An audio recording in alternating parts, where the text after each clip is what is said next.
کے نام سے شروع جو بڑا مہربان اور نہایت رحم کرنے والا ہے۔ حضرت علی رضی اللہ تعالیٰ عنہ کا خواب اور دشت کربلا۔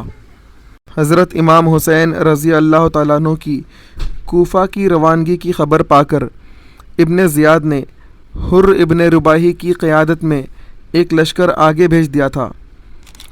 حر ابن رباحی مرد سعید نے حضرت امام حسین رضی اللہ تعالیٰ عنہ کو مشورہ دیا کہ وہ مستورات کا بہانہ فرما کر رات کو علیحدہ اتریں اور رات ہی کو کہیں تشریف لے جائیں۔ چنانچہ حضرت امام حسین رضی اللہ تعالیٰ عنہ نے یہی کیا۔ رات کو جب یزیدی لشکر سو گیا تو آپ نے وہاں سے کوچ کیا۔ اندھیری رات سے معلوم نہ ہوا کہ پھر کدھر جا رہے ہیں۔ صبح کو ایک میدان ہولناک میں پہنچے۔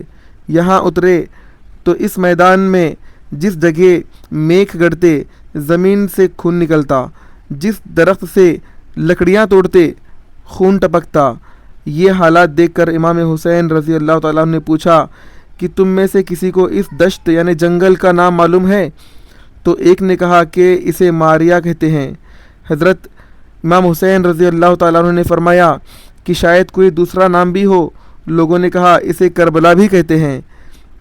یہ سن کر آپ نے فرمایا زمین کربلا یہی ہے، ہمارے خون کی بہنے کی جگہ یہی ہے، اب ہم یہاں سے کہیں نہیں جا سکتے۔ تو علی اکبر رضی اللہ تعالیٰ عنہ نے عرض کی ابا جان آپ کیا فرما رہے ہیں؟ فرمایا بیٹا تیرے دادا جان علی مرتضیٰ صفین جاتے ہوئے یہاں ٹھہرے تھے اور بڑے بھائی حسن رضی اللہ تعالیٰ عنہ کے زانوں پر سر رکھ کر سو گئے۔ میں سرہانے کھڑا تھا کہ روتے ہوئے اٹھے۔ بڑے بھائی نے رونے کا سبب پوچھا تو فرمایا میں نے ابھی خواب میں اس جگہ حسین کو دریائے خون میں ڈوبتا ہوا، پاؤں مارتا ہوا اور فریاد کرتا ہوا دیکھا ہے، مگر کوئی اس کی فریاد نہیں سنتا۔ پھر مجھ سے فرمایا بیٹا جب تجھے اس جگہ واقعہ عظیم درپیش ہوگا تو اس وقت کیا کرے گا؟ تو میں نے عرض کیا یعنی امام حسین رضی اللہ تعالیٰ عنہ فرمانے لگے کہ بابا جان میں صبر کروں گا۔ اس پر فرمایا بیٹا ایسا ہی کرنا کہ صبر کرنے والوں کا ثواب بے شمار ہے۔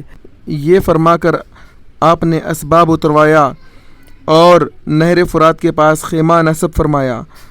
اس دن محرم کی 2 تاریخ تھی اور ہجری کا 61واں سال تھا۔ تذکرہ کربلا صفحہ نمبر 61 پر یہ تمام مذکور موجود ہے۔ تو سامعین اکرام اس واقعے سے ہمیں یہ سبق ملتا ہے کہ دشت کربلا ازل ہی سے حضرت امام حسین رضی اللہ تعالیٰ عنہ کے لیے امتحان گاہ مقرر ہو چکا تھا۔ حضرت کو خود بھی آپ نے اپنے امتحان دینے کا علم تھا اور یہ آپ ہی کی شان ہے اور آپ ہی کا حصہ ہے کہ اس زبردست امتحان کے لیے آپ ہر طرح سے تیار تھے۔ آپ نے پائے استقبال اور عزم و ثبات میں ذرہ برابر بھی لغزش نہ آنے دی، یعنی آپ اپنے پکے ارادے سے نہیں ڈگمگائے۔